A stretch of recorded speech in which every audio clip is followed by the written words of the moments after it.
pagué el sueño de mi hermana con los ahorros de mi vida y me excluyó de la inauguración. Fingí estar de acuerdo, reuní pruebas y ataqué el día antes. Papá gritó, «Estás muerta para nosotros». No saben que supe toda la verdad. Si aún no estás suscrito al canal, haz clic en el botón de suscripción y activa la campanita para no perderte ninguna de nuestras historias. Tu apoyo significa todo para nosotros. Si esta historia te parece interesante, déjale un like. También me encantaría saber de qué ciudad eres, déjanos el nombre de tu ciudad en los comentarios. Ahora, empecemos con la historia. Mi turno de 12 horas acababa de terminar. El olor a antiséptico y el pitido constante de los monitores eran la banda sonora de mi vida, un ruido blanco que se me había metido en los huesos. Mientras me quitaba la bata de enfermera, sentía el peso del día en cada músculo. Una mujer había perdido a su esposo en la cama 3, un joven había llegado con una fractura expuesta por un accidente de moto, y yo había sostenido manos, limpiado heridas, administrado medicamentos y ofrecido sonrisas cansadas que no siempre sentía. Este hospital público, con sus carencias y su caos, era mi mundo. No solo pagaba mis cuentas, me había enseñado a ser fuerte, a tomar decisiones bajo presión, a ser, en una palabra, resolutiva. Pero esa fuerza, fuera del hospital, parecía transformarse. En casa, con mi familia, mi fuerza no era para resolver, sino para sostener. Para aguantar. Desde que tengo memoria, mi madre nos había definido a mi hermana y a mí con una frase que repitió hasta convertirla en un evangelio familiar: Valeria tiene el carisma, tú tienes la fuerza, mija. Debes cuidar de ella. Y yo la cuidé. Valeria, 5 años menor que yo, flotaba por la vida en una nube de encanto. Tenía una sonrisa que desarmaba y una habilidad innata para que todos quisieran darle el mundo. Era la hija de oro, la que prometía un futuro brillante. Yo era la hija práctica, la mula de carga, la red de seguridad. Mi padre, un hombre bueno pero marcado por el fantasma de sus propios negocios fallidos, había depositado todas sus esperanzas en ella. Veía en Valeria el reflejo de lo que él nunca pudo ser. Por eso, cuando Valeria llegó un día con su novio, Ricardo, hablando de un sueño empresarial, mis padres vieron la luz al final del túnel. Una boutique de moda, Sime, dijo Valeria, con los ojos brillando. En el centro. Ricardo tiene una visión increíble para los negocios, será un éxito. Yo miré a Ricardo. Era encantador, de eso no había duda. Tenía la sonrisa fácil y las palabras correctas, pero había algo en su mirada, una especie de pereza calculada, que me generaba una profunda desconfianza. Parecía un hombre que disfrutaba de los frutos sin haber plantado nunca el árbol. Pero mi familia estaba extasiada. Mi opinión, como siempre, era una nota discordante en una sinfonía perfecta. Y así, el sueño de Valeria y Ricardo se convirtió en mi obligación. Durante casi 10 años, cada peso extra que gané, cada turno doble que tomé, cada vacación que cancelé, fue a parar a una cuenta de ahorros. Mientras mis amigas viajaban o remodelaban sus casas, yo seguía conduciendo mi viejo Suru y comiendo en la cafetería del hospital para ahorrar. Todo para esto. Hoy, era el día. Sentada frente a la pantalla de mi computadora, el cursor parpadeaba sobre el botón de confirmar transferencia. 350.000 pesos. La cifra me miraba, burlona. Eran mis noches sin dormir, mi juventud en pausa, el sudor de mi frente convertido en dígitos. Sentí un nudo en el estómago, un vértigo que me heló la sangre. ¿Y si algo salía mal? Sacudí la cabeza. Tenía que confiar. Tenía que creer que este sacrificio, este enorme, gigantesco sacrificio, finalmente me compraría mi lugar en la mesa. Que finalmente, cuando me miraran, no verían solo a la enfermera fuerte, sino a la hija, a la hermana, a la que lo hizo posible. Con un suspiro que me arrancó el alma, hice clic. El dinero se fue. Y con él, una parte de mí que no sabía si alguna vez recuperaría. La semana que siguió a la transferencia fue un torbellino de actividad para ellos, y de un silencio expectante para mí. Valeria me enviaba fotos del local que habían encontrado, de las muestras de tela, de los logotipos que Ricardo había diseñado. En cada mensaje, las palabras, mi boutique, mi proyecto, cuando yo sea mi propia jefa, resonaban con más fuerza. Yo respondía con pulgares arriba y frases de ánimo, mientras una pequeña semilla de inquietud comenzaba a germinar en mi pecho. El golpe llegó un martes. Eran exactamente las 4:12 de la tarde. Lo sé porque acababa de llegar a casa después de un turno agotador y estaba revisando una copia del contrato de arrendamiento que me habían enviado. Mi nombre figuraba en letras grandes y claras como aval principal. Si ellos no pagaban, el propietario vendría por mí. Mi firma, mi respaldo financiero, era el suelo sobre el que estaban construyendo su castillo. Fue entonces cuando mi teléfono vibró sobre la mesa de la cocina. Era un mensaje de Valeria. Oye Sime, para la inauguración del sábado, Ricardo y yo pensamos que sería mejor algo súper exclusivo, solo familia muy cercana. Para no estresarte a ti tampoco. Leí el mensaje una vez. Luego otra. Y una tercera. El aire se me escapó de los pulmones como si me hubieran dado un puñetazo en el estómago. El emoji del guiño al final del texto me quemaba los ojos. Era condescendiente, era cruel. Era una palmadita en la cabeza para la perra fiel que ya había hecho su trabajo y ahora debía volver a su caseta. El calor me subió por el cuello hasta las mejillas, una oleada de humillación tan intensa que me mareó. ¿Familia muy cercana? ¿Yo no era familia cercana? Yo era la maldita fundación del edificio. Sin mi dinero y mi firma, no había boutique, no había sueño, no había nada. Mis dedos temblaban mientras marcaba el número de Sofía, mi mejor amiga y colega del hospital. Le leí el mensaje en voz alta, mi propia voz sonando lejana y quebrada. Sofía guardó silencio por un momento. La conocía lo suficiente como para saber que estaba procesando la información, eligiendo sus palabras. Cuando finalmente habló, su voz fue tan afilada como un bisturí. Amiga, te están viendo la cara de estúpida, dijo sin rodeos. Perdón que te lo diga así, pero es la verdad. Familia muy cercana. Tú pagaste todo. ¿Qué vas a hacer? Su pregunta me sacudió. El impulso primario era llamar a Valeria y gritarle, llamar a mis padres y exigir una explicación. Pero la pregunta de Sofía me obligó a hacer una pausa. ¿Qué iba a hacer? Durante años, mi respuesta siempre había sido la misma, tragarme el dolor, poner una sonrisa y seguir adelante para no hacer las cosas incómodas. Pero algo en la crueldad de ese emoji, en la calculada exclusión, había roto algo dentro de mí. Recordé mis entrenamientos en la sala de emergencias. Cuando llega un paciente en estado crítico, no entras en pánico. Primero, observas los signos vitales. Segundo, diagnosticas el problema. Tercero, actúas con precisión. Decidí aplicar la misma lógica a mi propia emergencia familiar. No iba a actuar por emoción. Iba a ser inteligente. Respiré hondo, contuve las lágrimas y escribí una respuesta para Valeria. Mis dedos se sentían extraños, como si pertenecieran a otra persona. Ah, súper.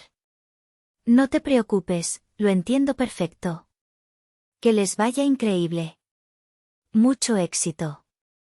Envié el mensaje. La respuesta de Valeria llegó casi al instante. Gracias, eres la mejor hermana. Leí su respuesta y una calma gélida se apoderó de mí. El amor falso, el agradecimiento vacío. La trampa estaba puesta. Y por primera vez en mi vida, no era yo la que iba a caer en ella. Los 2 días siguientes fueron los más largos y extraños de mi vida. Para mi familia, yo había aceptado mi lugar en las sombras con la docilidad de siempre. Para mí, había comenzado una operación encubierta. Cada noche, después de mis turnos, llegaba a mi modesto apartamento, me preparaba un café instantáneo y me sentaba frente a mi computadora. Me había convertido en una investigadora privada de mi propia vida. Empecé por lo más obvio, las redes sociales de Ricardo. Su perfil de Instagram, que siempre me había parecido una exhibición de vanidad, ahora se revelaba como el diario de un fraude. Deslicé el dedo por las fotos de las últimas semanas, desde que el dinero había llegado a su poder. Ahí estaban, cenas en los restaurantes más caros de la ciudad, esos a los que yo solo podía mirar el menú en línea. Cócteles con nombres exóticos en bares de moda. Y ropa, mucha ropa nueva. En una foto, Ricardo posaba con una sonrisa arrogante, luciendo una chamarra de piel que yo sabía que costaba al menos 2 de mis quincenas. En el fondo, desenfocada, se veía a Valeria, sosteniendo varias bolsas de compras de marcas de lujo. La ubicación de las fotos coincidía con las fechas en que Valeria me había pedido pequeñas transferencias extra para imprevistos del negocio, como pagar permisos o comprar maniquíes. La rabia que sentí era ácida, me quemaba la garganta. Pero la prueba reina, la que aniquilaría cualquier duda, llegó de la manera más inesperada. Una noche, mientras buscaba en mi correo el contrato del arrendador, vi un email de confirmación de Amazon. Recordé que, hacía meses, había ayudado a Valeria a configurar su cuenta porque no le entendía a la tecnología. Mi correo electrónico había quedado registrado como el de recuperación. Con un nudo de anticipación en el estómago, solicité un restablecimiento de contraseña. Funcionó. Entré a su cuenta y navegué hasta el historial de compras. El corazón me latía con fuerza. Y entonces lo vi. El historial era un testamento de su engaño. Sí, había compras de ganchos para ropa, una caja registradora barata y algunas luces. Pero intercaladas entre ellas, estaban las compras que me robaron el aliento. Un reloj de una marca suiza para Ricardo, valorado en más de 30.000 pesos. Un bolso de diseñador para Valeria, uno que ella había mencionado casualmente que amaría tener algún día. Y luego, el golpe final. La daga que se retorció en la herida. Boletos de avión. 2 boletos de ida y vuelta a Cancún, para un viaje de 5 días, con fecha de salida para 2 semanas después de la inauguración. El sueño de mi hermana no era una boutique. La boutique era solo el medio para financiar su verdadero sueño, una vida de lujos a mi costa. Hice capturas de pantalla de todo. De cada compra, cada recibo, cada boleto de avión. Las guardé en una carpeta en mi escritorio llamada Evidencia. Me senté en la silla de mi comedor, la misma que tenía desde la universidad, y me sentí completamente hueca. No era solo el dinero. Era la planificación, la sangre fría, el descaro de pedirme más mientras se gastaban mis ahorros en sus caprichos. Con las pruebas frente a mí, me sentí abrumada. Necesitaba hablar con alguien que entendiera. Alguien que no me dijera que estaba exagerando. Y solo había una persona. Marqué el número de mi tía Elena. Mi tía, la hermana de mi madre, era la oveja negra de la familia. La que se había alejado hacía años tras una disputa familiar que nadie nunca me explicó del todo. Le conté todo. La boutique, el dinero, el mensaje de exclusión y mi investigación silenciosa. No me interrumpió ni una vez. Cuando terminé, hubo un largo silencio al otro lado. Finalmente, mi tía soltó una risa seca, sin alegría. Esa es mi sobrina, dijo, y en su voz había una extraña mezcla de orgullo y tristeza. Inteligente, no visceral. A tu madre y a tu padre les aterra la gente que piensa. Han pasado toda su vida rodeándose de personas que pueden manipular. Ahora escucha, mija, tienes el veneno y la evidencia. Solo tienes que elegir el momento exacto para inyectarlo. Por primera vez, entendí por qué mi tía se había ido. Y por primera vez, sentí que tenía una aliada en esta guerra. El viernes, la víspera de la gran inauguración, fue el día más largo de mi vida. Sentía una tensión eléctrica en el aire, una calma antes de la tormenta que yo misma iba a desatar. En mi teléfono, Valeria no paraba de subir historias a Instagram. Grababa vídeos del local, mostrando los estantes ya con ropa, las copas de champaña alineadas en una barra improvisada, listas para el brindis. En una de las historias, escribió sobre una foto de la fachada: mañana, un sueño se hace realidad gracias al apoyo de mi increíble familia. Los amo. Sentí una náusea amarga. La palabra, familia, en su boca se había convertido en un insulto. Su alegría, su descaro, fue el empujón final que necesitaba. La duda se evaporó, reemplazada por una resolución de acero. Mi tía Elena tenía razón. Era el momento de inyectar el veneno. Esperé hasta las 3 de la tarde. Era la hora perfecta. Los bancos estaban a punto de cerrar sus operaciones del día, lo que haría imposible cualquier intento de revertir mis acciones hasta el lunes. El pánico tendría todo el fin de semana para fermentar.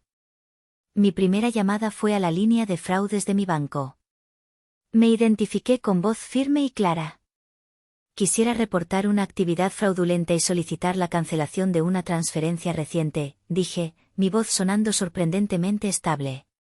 Expliqué la situación, presenté los números de transacción y, cuando el agente me preguntó la naturaleza del fraude, fui concisa. Los fondos fueron otorgados bajo falsas pretensiones para un proyecto empresarial, pero han sido malversados para gastos personales de lujo. Tengo pruebas de ello. Se trata de un claro abuso de confianza y fraude. El agente, tras verificar mis datos, me aseguró que pondrían un bloqueo inmediato e iniciarían una investigación. La transferencia principal, la de los 350,000 pesos, sería congelada. Colgué, sintiendo el primer nudo de mi red de seguridad deshacerse. Mi segundo movimiento fue abrir mi correo electrónico. Abrí el borrador que había preparado con mi tía. Era un correo formal dirigido al propietario del local, con copia al abogado que mi tía me había recomendado. En él, explicaba de manera cortés pero inequívoca que, debido a la disolución de la sociedad comercial por actividades fraudulentas, retiraba mi firma y mi garantía como aval del contrato de arrendamiento, con efecto inmediato. Adjunté, como prueba de la inviabilidad del negocio, un par de capturas de pantalla anónimas de los gastos más escandalosos. Presioné, enviar. El segundo nudo se deshizo. Me senté en silencio. Había lanzado las 2 piedras que iniciarían la avalancha. Ahora solo quedaba esperar. No tardó mucho. A las 4:30, mi teléfono sonó. Era Valeria. Su voz, normalmente tan melódica y controlada, era un chillido agudo de pánico. Ximena. Ximena, el dinero desapareció de la cuenta. Dice fondos retenidos. Y el arrendador me está llamando, dice que recibió un correo tuyo, que el contrato se canceló. ¿Qué hiciste? Respiré hondo, saboreando el poder de la calma. Yo, respondí, con una frialdad que me sorprendió a mí misma. Nada. Solo estoy siguiendo tus deseos de no ser una molestia. Disfruta tu fiesta familiar. Y colgué.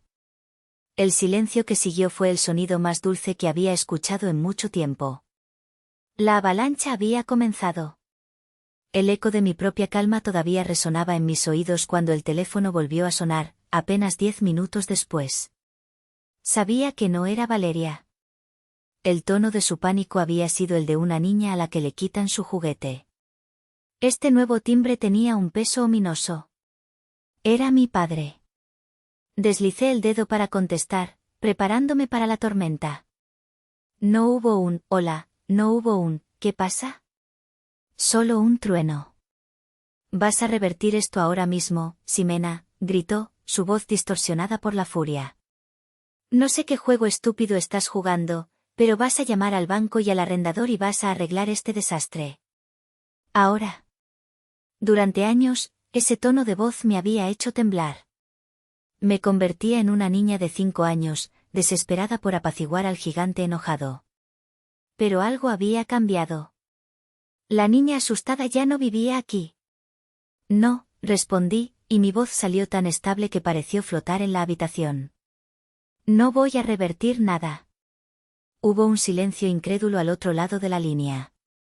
Era la primera vez en mi vida que le decía «no» de esa manera. ¿Cómo que no, Siseo?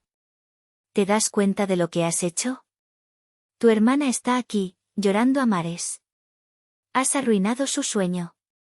Su única oportunidad. Su sueño era una mentira, papá, contesté, sintiendo como mis propias palabras me daban fuerza. Un sueño que pagué con 10 años de mi vida. Un sueño del que, por cierto, no fui invitada a formar parte. Eso es una tontería y lo sabes. Era una fiesta pequeña. No era una fiesta pequeña. Era una inauguración a la que no podía ir porque mi presencia, al parecer, era incómoda. Y mientras me pedían que no incomodara, se gastaban mi dinero en relojes de lujo y viajes a Cancún.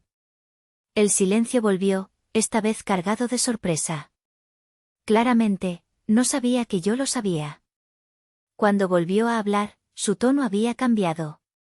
La rabia caliente se había transformado en una amenaza fría y calculadora. Escúchame bien, Ximena. Ese dinero no fue un regalo. Fue una inversión familiar. Tenemos un contrato verbal. Si no liberas esos fondos para el lunes por la mañana, nuestro abogado se pondrá en contacto contigo. Te demandaremos por daños y perjuicios, por incumplimiento de contrato. Veremos quién se ríe al final cuando tu nombre esté manchado en toda la ciudad. Cualquier otra vez, la amenaza de una demanda, de la humillación pública, me habría aterrorizado. Pero yo ya no estaba sola en esto. Adelante, le dije, y casi pude oír la sonrisa amarga de mi tía en mi propia voz. Hazlo. Y cuando lo hagas, asegúrate de que tu abogado sepa que el mío tiene un archivo muy interesante. Un archivo lleno de recibos de cenas caras, estados de cuenta de Amazon y los boletos de avión. Se llama fraude, papá.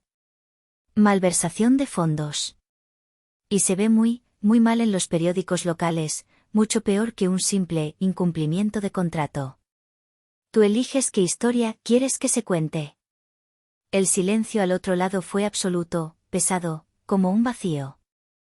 Podía imaginar su rostro, pálido de rabia e impotencia. Finalmente, después de lo que pareció una eternidad, habló.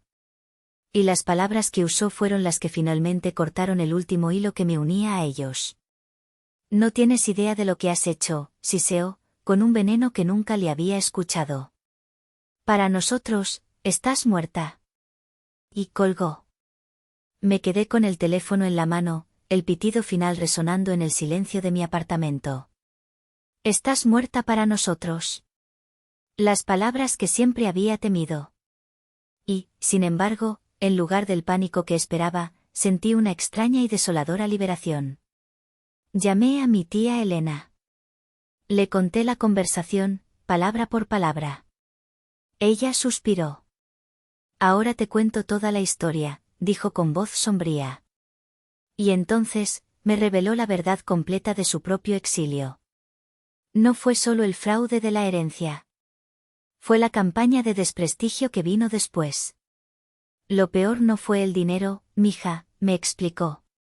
Fue como usaron a todos los tíos y primos para acosarme, para llamarme loca, ambiciosa, desequilibrada, hasta que me quebré. Harán lo mismo contigo. Intentarán destruir tu reputación. No te enfrentas a una familia herida. Te enfrentas a un culto que acaba de perder a su principal patrocinador. Prepárate. Y yo lo estaba. El sábado, el día de la supuesta inauguración, amaneció con un sol radiante que parecía burlarse del drama que se gestaba. Siguiendo el consejo de mi tía, apagué mi teléfono. Hoy no es para ellos, es para ti, me había dicho. Y por primera vez, le hice caso. Fuimos a un pequeño spa a las afueras de la ciudad. Mientras me daban un masaje y el vapor llenaba mis pulmones, me esforcé por no pensar en lo que estaría sucediendo en el centro. Pero la curiosidad, esa comezón insidiosa, era demasiado fuerte. Por la tarde, ya en casa de mi tía, no pude resistir más. Usé su computadora para entrar a Facebook y ver el panorama. No tuve que buscar mucho. El desastre era público y glorioso. El local de la Boutique VIR estaba, por supuesto, cerrado a cal y canto. Pero el drama no estaba allí, sino en el mundo virtual. Al parecer, Valeria y Ricardo, en su afán de grandiosidad, no solo habían invitado a familia cercana, sino también a una docena de influencers locales y amigos de la alta sociedad del pueblo. Y esas personas, al encontrarse con la puerta cerrada y sin una explicación, se sintieron ofendidas. Una blogger de moda local, conocida por su lengua afilada, había publicado una foto de la fachada cerrada con un pie de foto sarcástico. Vine a la esperadísima gran apertura de @boutiquevr y parece que la fiesta es tan exclusiva que ni los dueños pudieron entrar. El post tenía decenas de comentarios y me divierte. Pero la verdadera batalla se estaba librando en el perfil de Valeria. Desesperada por controlar la narrativa, había publicado una foto suya, con los ojos enrojecidos y una expresión de víctima de telenovela. El texto era una obra maestra de la manipulación. Con el corazón roto, comenzaba. Hoy debía ser el día más feliz de mi vida, la culminación de un sueño por el que he trabajado tan duro. Pero, por desgracia, mi propia hermana, consumida por celos inexplicables, ha decidido sabotearlo todo. No entiendo su maldad, pero quiero que sepan que no me rendiré. Gracias a todos por su apoyo en estos momentos tan oscuros. Mi primer impulso fue sentir una rabia cegadora. ¿Yo, celosa? ¿Celosa de qué? De su descaro. Pero entonces, empecé a leer los comentarios. Y algo inesperado sucedió. Sofía, mi amiga del hospital, había sido una de las primeras en comentar, qué raro, porque yo he sido testigo de cómo Ximena trabajó turnos dobles durante años para pagar ese sueño. El único trabajo duro que vi fue el de ella. El comentario de Sofía abrió la veda. Otra enfermera escribió, yo la vi a Ximena comer sopa instantánea en la sala de descanso para ahorrar. Ojalá yo tuviera una hermana que me saboteara así. Un antiguo vecino de mis padres comentó, esa chica Ximena siempre ha sido la más trabajadora y decente de esa familia. Esto no me cuadra. La gente del pueblo, la gente que me veía todos los días con mis ojeras y mi uniforme de enfermera, la gente que conocía mi coche viejo y mi vida sin lujos, estaba conectando los puntos. La narrativa de Valeria, la de la pobre víctima talentosa, estaba empezando a desmoronarse bajo el peso de una verdad mucho más simple y poderosa, la de mi sacrificio visible. La humillación que tanto temía mi padre no venía de mí. Venía de ellos mismos, de su propia mentira que ahora se resquebrajaba a la vista de todos. La guerra de guerrillas en redes sociales fue solo el principio. Durante los siguientes días, mi teléfono, que había decidido volver a encender, se convirtió en un campo de batalla para los últimos y desesperados ataques de mi familia. Primero fue mi madre. Dejó de lado los textos y pasó a los mensajes de voz de WhatsApp. Eran una mezcla tóxica de llanto, súplica y culpa. Ximena, por el amor de Dios, mira lo que nos has hecho, sollozaba en un audio. La gente está hablando, nos miran raro en la calle. Es una humillación insoportable. ¿No te importa el sufrimiento de tu hermana? ¿No te importa tu propia madre? En otro, su voz se endurecía, ¿en qué te hemos fallado? Te lo dimos todo. Y así nos pagas, destruyendo a tu familia por un capricho. ¡Qué vergüenza! Escuché cada mensaje con una distancia clínica, como si estuviera analizando los síntomas de un paciente. El diagnóstico era claro, narcisismo terminal. Luego, por la noche, llegó el mensaje de Valeria. Era un texto larguísimo, un monólogo escrito en un torrente de pánico y autocompasión. Era una confesión a medias, un intento patético de echar culpas y, al mismo tiempo, rogar por mi ayuda. Xime, sé que estás enojada, y tienes razón, empezaba. Pero tienes que entenderme. Ricardo me convenció de todo. Él dijo que era mejor que no estuvieras en la inauguración para que yo fuera la única protagonista, que tú entenderías porque siempre has cedido. Él manejó el dinero, yo no sabía en qué lo gastaba, te lo juro. Me dejé llevar. Pero ahora él no me contesta el teléfono. Estoy sola en esto. El del banco llamó, el arrendador me va a demandar. Por favor, Xime, por favor, eres mi hermana. Podemos arreglarlo. Te pagaré cada centavo, lo juro por mi vida. Pero necesito que liberes el dinero, por favor, por favor. Leí el mensaje 2 veces. La rata cobarde, Ricardo, ya había abandonado el barco que se hundía. Era predecible. Y ahora Valeria, la capitana del desastre, me pedía un salvavidas. Quería que yo, la persona a la que habían arrojado por la borda, nadara de vuelta y los salvara a todos. Sentí la tentación de escribir una respuesta mordaz. De enumerarle cada una de sus mentiras. Pero me di cuenta de que las palabras eran inútiles. Ellos vivían en una realidad donde las palabras se podían torcer y reinterpretar. Necesitaban algo sólido. Algo innegable. Abrí la carpeta de evidencia en mi computadora. Seleccioné una de las capturas de pantalla, quizás la más elocuente de todas, el recibo de Amazon del reloj suizo de lujo para Ricardo, con su precio obsceno y la dirección de entrega de mis padres. Adjunté la imagen en mi respuesta a Valeria. Y no escribí ni una sola palabra más. Presioné enviar.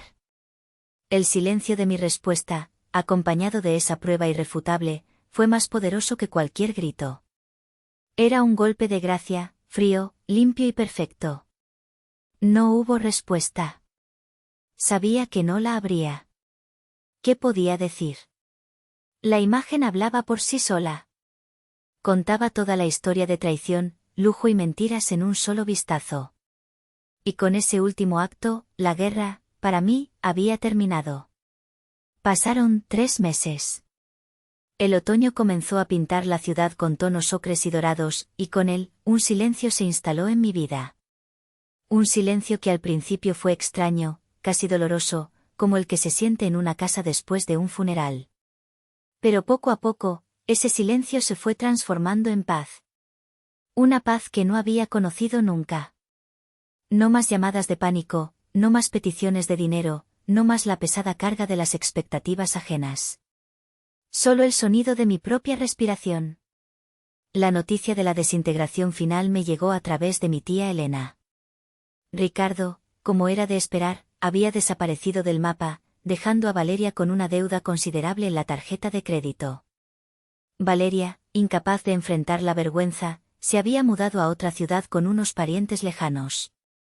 Mis padres, según mi tía, habían adoptado un aire de mártires trágicos, contando a quien quisiera oír la historia de su hija ingrata y cruel. Me encogí de hombros. Que contaran la historia que quisieran. Yo conocía la verdad. Y con la verdad, y con mi dinero de vuelta en mi cuenta bancaria, hice algo que nunca me había atrevido a hacer, invertí en mí misma. La escena ahora es diferente. Ya no estoy en mi viejo y oscuro apartamento de alquiler. Estoy de pie en medio de una sala pequeña y luminosa, con grandes ventanas que dejan entrar el sol de la tarde. Las paredes están a medio pintar de un color verde salvia, lleno de vida. Hay cajas de cartón apiladas en las esquinas y el aire huele a pintura fresca y a futuro. Usé una parte del dinero para dar el enganche de mi propio apartamento. Es pequeño, es modesto, pero es mío. Cada centímetro cuadrado me pertenece. He vuelto a salir con Sofía y mis amigas. Me he inscrito en ese curso de especialización en cardiología que llevaba años posponiendo. He comprado muebles nuevos, no lujosos, pero sí elegidos por mí, para mí. Estoy construyendo, pieza por pieza, un hogar y una vida que se ajustan a mis medidas, no a las de los demás. Mi teléfono, que descansa sobre una caja de cartón, vibra. Es una notificación de Facebook. Sin necesidad de mirar, sé de quién es. Tu madre te ha etiquetado en una publicación. Probablemente es una de esas frases pasivo-agresivas sobre la familia o la ingratitud, diseñada para provocar una reacción, para recordarme que, en su historia, yo soy la villana. Una sombra de la vieja tristeza, un eco del dolor, cruza mi rostro por un instante. Es el fantasma de la niña que solo quería ser amada. Lo reconozco, lo siento, y luego, lo dejo ir. Respiro hondo. Deslizo el dedo sobre la pantalla y elimino la notificación sin abrirla. No necesito leerla. No necesito participar en su drama. Subo el volumen de la música que suena desde un pequeño altavoz. Tomo la brocha, la sumerjo en la pintura brillante y la paso por la pared con un trazo largo y firme. Estoy creando, no destruyendo. Estoy construyendo mi propio refugio, mi propio futuro, en mis propios términos. Y por primera vez en mi vida, me siento completa, no por el amor que recibo, sino por el que finalmente he aprendido a darme a mí misma.